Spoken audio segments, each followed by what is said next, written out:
quando num determinado tempo em que Jesus havia assumido a sua forma humana na terra em função dos propósitos, dos desígnios do Senhor a ser realizado no tempo exclusivo do Deus Altíssimo, ele foi abordado por tais pessoas, os quais havia entregue a um surdo e mudo que estava para ser curado logo abaixo do capítulo no Novo Testamento.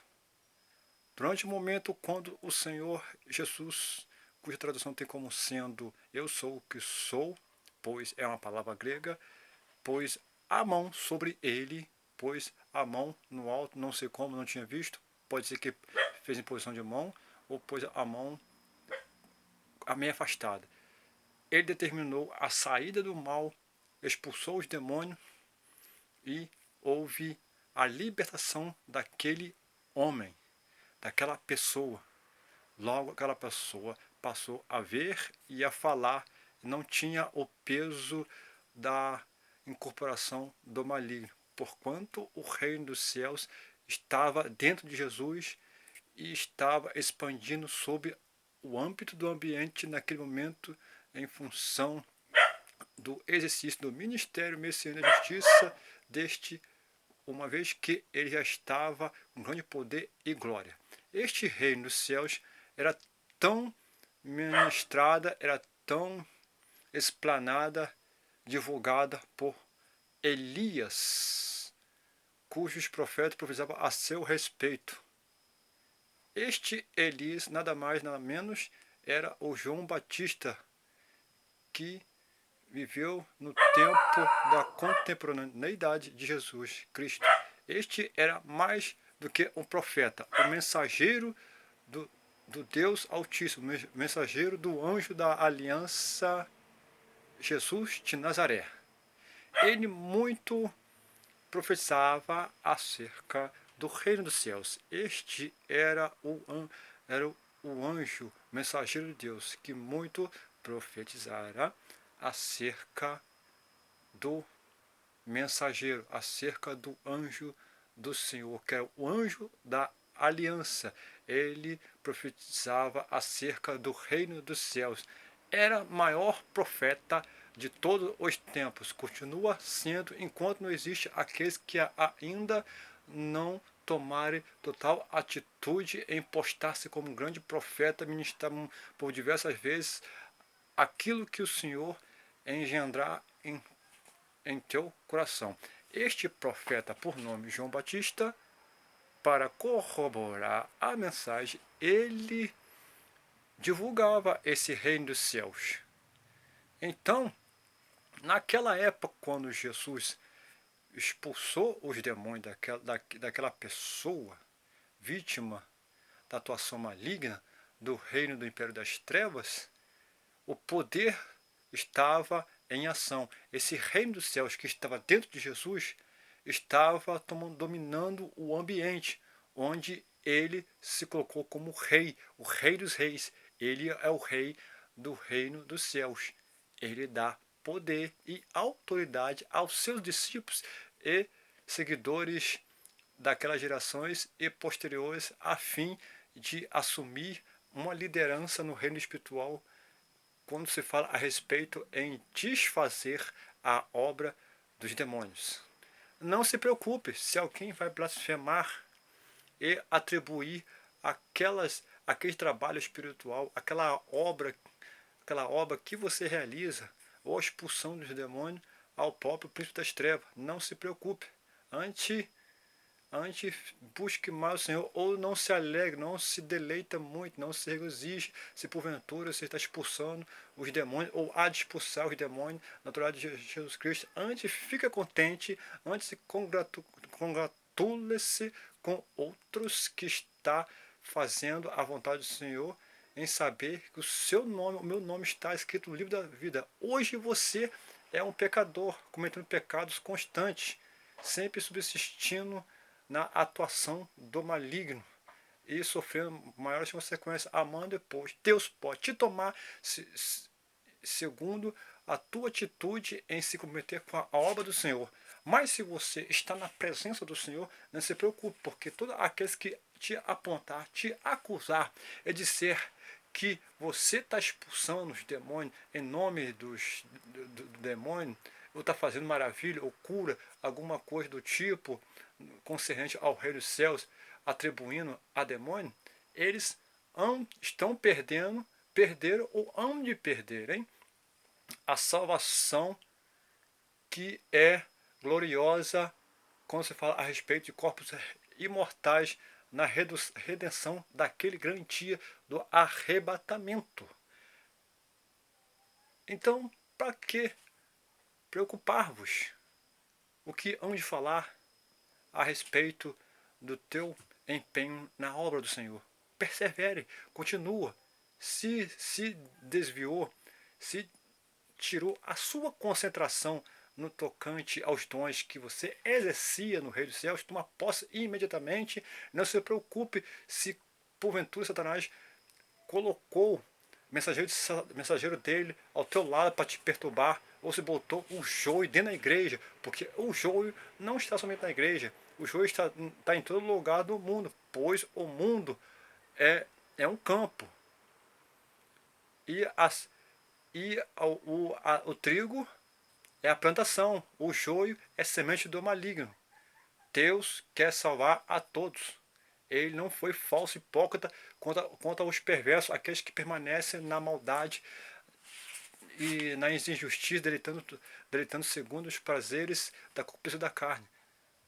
Ele não foi hipócrita e falso, muito pelo contrário. A tentativa dele é de conquistar muitos, por isso que ele é longânimo, querendo que não se perca, mas que todos chegam à salvação em Cristo Jesus. Quando ele profetiza, quando ele promete, segundo os profetas, assim, Deus enviou seu Filho unigênito, ou seja, único gerado, para que todo que nele crer não pereça, mas tenha vida eterna, ele não mentiu, ele não foi hipócrita, ele não foi imparcial, ele não foi a favor de uma grande quantidade de multidões, tanto naquela época das gerações, como da posterior, e contra outras pessoas. Ele não fez contradição, muito pelo contrário. Ele foi realista.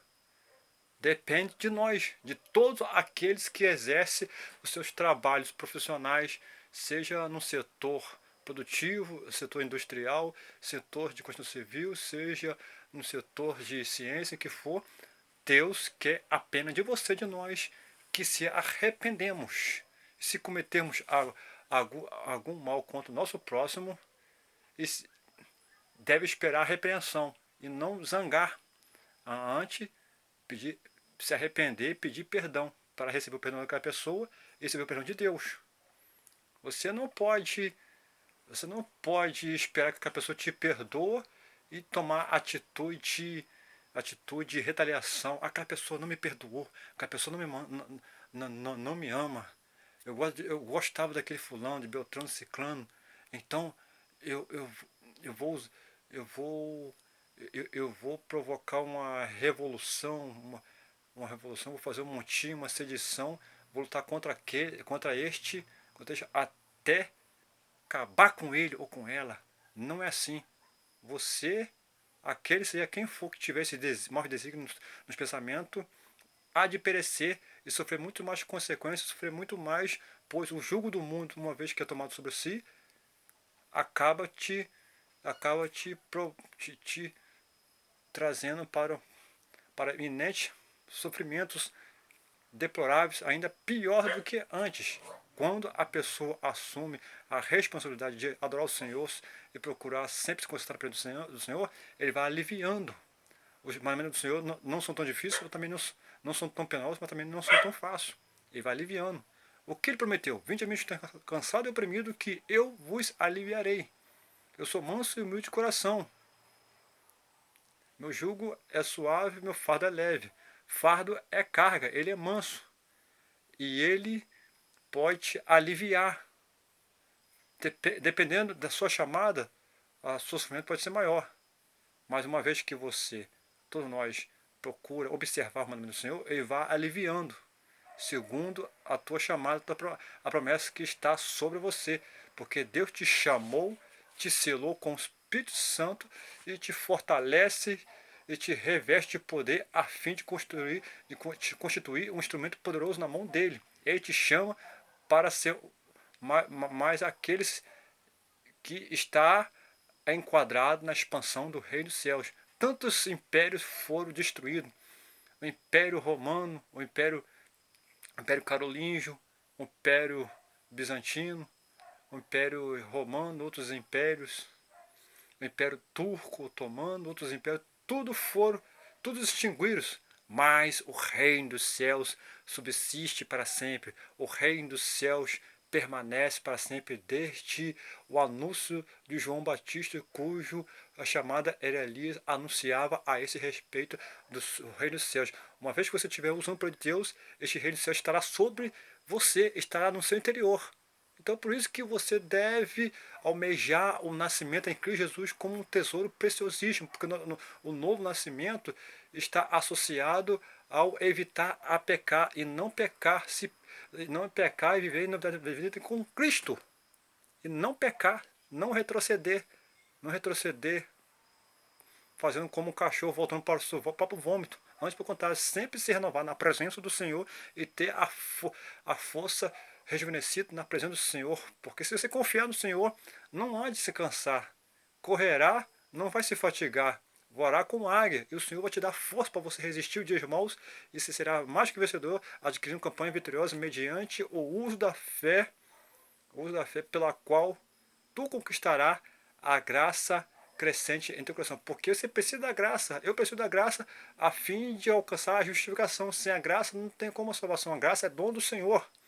É por causa da graça que vão pecar mais? De modo algum. Se pecarmos mais e acharmos que já somos marcados com a marca da promessa, e pecarmos em grande quantidade de pecado, de falhas, de abominações, distanciaremos mais da presença do Senhor e teremos sofrimentos maiores.